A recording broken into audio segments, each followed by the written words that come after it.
కన్నీరు మున్నీరైంది. ఖమ్మం నగరాన్ని నిలువున ముంచేసింది. అంతా బాగుంది అనుకున్న వారి జీవితాలను తలకిందులు చేసేసింది. మళ్ళీ మొదటికే తీసుకొచ్చింది. మున్నేరు దాటికి మునిగిన ఖమ్మం కాలనీల్లో జనం ఇంకా తేరుకోలేదు. ఆపన్న హస్తం కోసం ఎదురు చూస్తున్నారు. ప్రభుత్వం చర్యలు చేపడుతున్నా తలా ఓ చేయి వేస్తేనే వారంతా గండం గట్టెక్కే పరిస్థితి ఉంది. ఇళ్లలో ఏ ఒక్క వస్తువు కూడా పనికి రాకుండా పోయింది.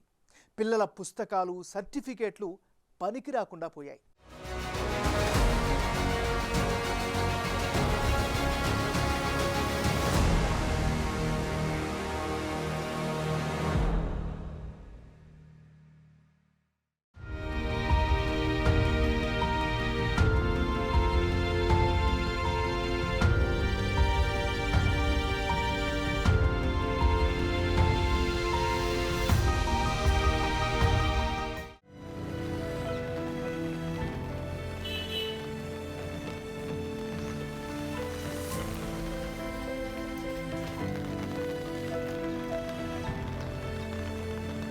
బెజవాడను బుడమేరు మింగినట్లే ఖమ్మం నగరాన్ని మున్నేరు నిలువునా ముంచేసింది.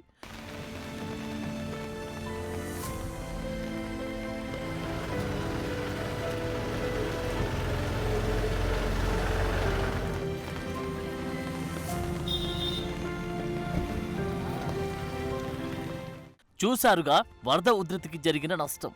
పిల్లల స్కూలు బ్యాగులు, పుస్తకాలు, సర్టిఫికెట్లు ఇలా ఏవీ మిగలకుండా తడిసిపోయాయి.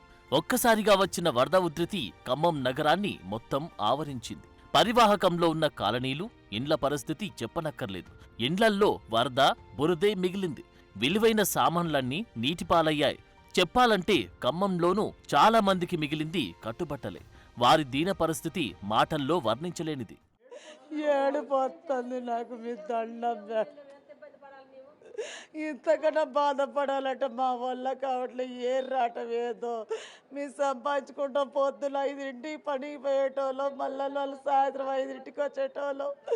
నా పిల్లలు గిత పిల్లలు, ముగ్గురు పిల్లలు వదిలి పెట్టుకొని పోతారు. సార్ మీ దండం పెడతాను, నాకు ₹1 మాత్రం సాయం చేస్తారో చేయరు. కానీ మీ మాత్రం మీ ధర చేసి మీకు నమ్మకం ఉంటే. ఓవైపు మున్నేరు, ఇంకోవైపు ఆకేరు పొంగడంతో వాటికి సమీపంలో ఏదీ మిగలలేదు. దీంతో సీఎం రేవంత్ రెడ్డి స్వయంగా రంగంలోకి దిగారు. కష్టాల్లో తోడుగా, కన్నీళ్లలో అండగా వరద బాధితులను నేరుగా కలిసి ప్రభుత్వం తమకు అండగా ఉందన్న భరోసా కల్పించే ప్రయత్నం చేశారు. ఖమ్మం FCI రోడ్లో మున్నేరు వరద ప్రభావిత కాలనీలో బాధితులతో ముఖాముఖి మాట్లాడారు. తక్షణ సాయంగా కుటుంబానికి 10,000 ఇవ్వాలని నిర్ణయించారు. అండగా ఉంటాం, ఆదుకుంటామన్నారు. అటు కలెక్టర్ కూడా వరద బాధితుల ఇండ్లు సర్వే చేసి సాయం అందిస్తామన్నారు. పోయినసారి 28-29 ఫీట్లు పొంగితే ఈసారి దాదాపు 39 ఫీట్లు పొంగింది. దీని కారణం వల్ల మనం చాలా వరకు పోయినసారి ప్రభావం లేని వార్డులు కూడా ఈసారి ప్రభావితం అయ్యాయి. ఏదేదైనా కానీ ఈ సందర్భం ఎందుకు అయింది, ఆపద ఎందుకు వచ్చింది మా జిల్లాకు అనేది చర్చ పెట్టుకునే సమయం ఇది కాదు, చేయాల్సింది చేసే సమయం. సో పూర్తి అందరితో ఫస్ట్ పబ్లిక్ గ్రూప్స్తో, లోకల్ రిప్రజెంటేటివ్స్తో సమన్వయం చేసుకొని మేము రిలీఫ్ వర్క్స్లో పూర్తిగా అధికారులు, అనధికారులు అందరూ సమన్వయం చేసుకొని ఈ పనిలో ఉన్నారు. ఇప్పుడు చేయాల్సింది 3 రకాలుగా మేము ఫస్ట్ అండ్ ఫార్మోస్ట్ మాకు ఆదేశాలు కూడా అందాయి. మేము కూడా ప్రక్రియ ఇలాగే పెట్టుకోవడం జరిగింది. ప్రస్తుతం మున్నేరు వరద ప్రభావిత ముంపు ప్రాంతాల్లో ట్రైనీ కానిస్టేబుళ్లు, ఇతర సిబ్బంది పెద్ద ఎత్తున సహాయక చర్యలు చేపడుతున్నారు. వర్షాల వరద ఉధృతి తగ్గడంతో పారిశుద్ధ్య పనుల్లో వేగం పెంచారు. ఇళ్లల్లోకి భారీగా చేరిన బురదను వాటర్ ట్యాంకర్ల ద్వారా తొలగిస్తున్నారు. రోడ్లపై విరిగిపడిన కరెంటు స్తంభాలు తొలగించి పునరుద్ధరణ పనులను అధికార యంత్రాంగం స్పీడ్గా చేస్తోంది.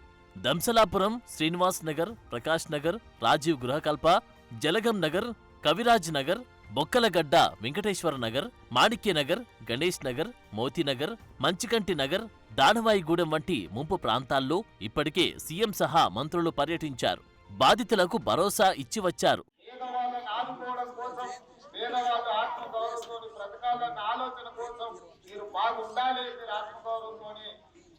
సమాజంలో తలెత్తుకొని తిరగాలి అని ఈ రాజీవ్ గృహకల్పన నాడు డాక్టర్ వైఎస్ రాజశేఖర రెడ్డి గారు కాంగ్రెస్ ప్రభుత్వంలో ఏర్పాటు చేయడం జరిగింది.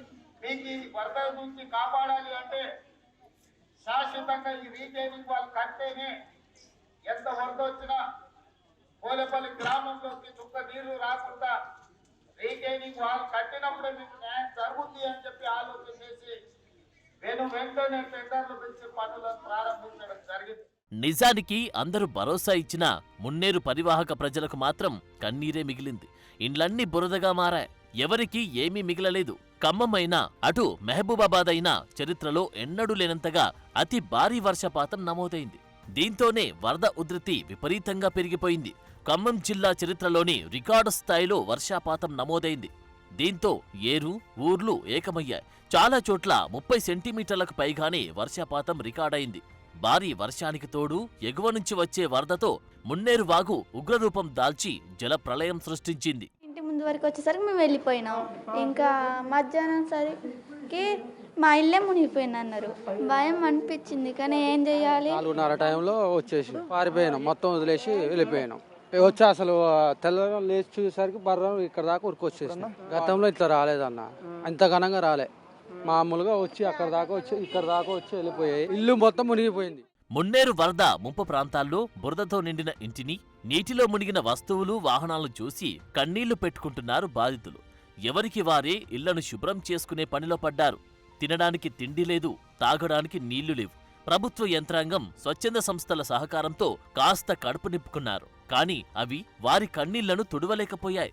అటు ఆకేరు వాగు ఉధృతికి కారేపల్లి, గంగారం తండాకు చెందిన తండ్రి కూతురు మోతీలాల్, అశ్విని కారులో వెళ్తూ వరదలో కొట్టుకుపోయి చనిపోయారు. ఆ కుటుంబాన్ని సీఎం రేవంత్ పరామర్శించారు. మరోవైపు ఆకేరు ఉధృతితో రైతుల కష్టాలు అన్నీ ఇన్ని కావు. హైదర్ సాయిపేట ధర్మారం బ్రిడ్జి పూర్తిగా కొట్టుకుపోయింది. పంటలన్నీ ధ్వంసమయ్యాయి. రాలేదు సార్. దాదాపు నెల 15 రోజులైంది పొలం నాటిపెట్టి సార్. దాదాపు 20-27 దాకా ఖర్చు వచ్చింది సార్. ఖర్చు ఏం పనికి రాకుండా, ఏమి ఆదుకుంటా లేకుండా పైసా కూడా పనికిరాదు సార్. దాదాపు దీన్ని చేయాలంటే 2-3 సంవత్సరాలు మళ్ళీ దిగబడి చేయాలంటే వీలు పడుతుంది సార్. రైతులు ఉన్నది సార్. ఇక్కడ మేము పొట్టబడుకొని రైతులకు కష్టపడడం చేసినాం. ఏమైనా నీళ్ళ పాడైపోయింది. దాదాపుగా 1000 ఎకరాలు మొత్తం కొట్టుకుపోయింది. రైతులు పొద్దున్న తెల్లారి చూసే వరకు మొత్తం మిట్ట పడి ఉంది, మొత్తం ఉసుక కమ్ముకుంది. రైతులు మొత్తం బాధపడుతున్నారు. గవర్నమెంట్ ఆదుకోవాలని చూస్తున్నారు రైతులు. గ్రేటర్ వరంగల్ మున్సిపల్ కార్పొరేషన్ నుంచి సుమారు 300 మంది కార్మికులను అధికారులు ఖమ్మానికి పంపించారు. వరదల బీభత్సంతో ఖమ్మం జిల్లా అల్లకల్లోలంగా మారింది. ఖమ్మం వరద ప్రాంతాల్లో పర్యటించిన సీఎం రేవంత్ అక్కడ యుద్ధ ప్రాతిపాదికన పారిశుద్ధ్య చర్యలకు ఆదేశాలు జారీ చేశారు. అవసరమున్న చోటుకు సిబ్బందిని తరలించాలని చెప్పడంతో పారిశుద్ధ్య కార్మికులు తరలి వెళ్లారు.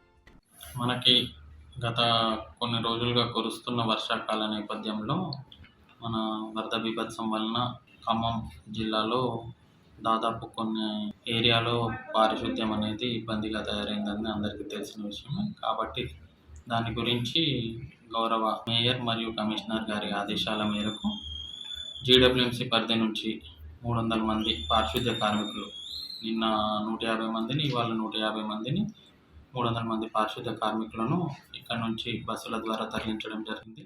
అకాల వర్షాలకు పాలేరు నియోజకవర్గంలోని పాలేరు రిజర్వాయర్కు రికార్డు స్థాయిలో 1,70,000 క్యూసెక్ల నీరు ఇన్ఫ్లో రావడంతో రిజర్వాయర్తో పాటు చుట్టుపక్కల ఉన్న నాయకన్గూడెం, పాలేరు గ్రామాలు ముంపునకు గురయ్యాయి.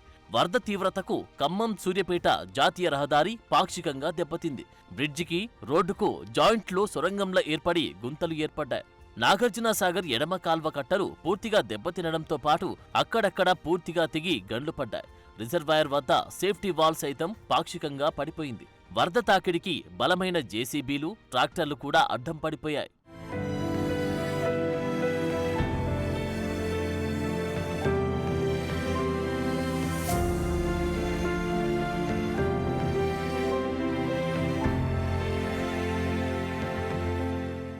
ఇక మహబూబాబాద్ వరద ప్రమాదం నుండి ఇంకా పూర్తిగా కోలుకోలేదు. చెరువులకు గండ్లు పడడంతో గ్రామాలు చెరువులను తలపిస్తున్నాయి. కొట్టుకుపోయిన రోడ్లు, జల విలయం ఎలా జరిగిందో కళ్లకు కడుతోంది. చాలా చోట్ల రాకపోకలు నిలిచి జనజీవనం స్తంభించింది. రైల్వే ట్రాక్ ధ్వంసమై పట్టాలు గాల్లో వేలాడాయి. ఉమ్మడి ఖమ్మం, వరంగల్, నల్గొండ, ఆదిలాబాద్, నిజామాబాద్, కరీంనగర్ జిల్లాల ప్రజలకు అతి భారీ వర్షాలు, వరద కన్నీటిని మిగిల్చింది.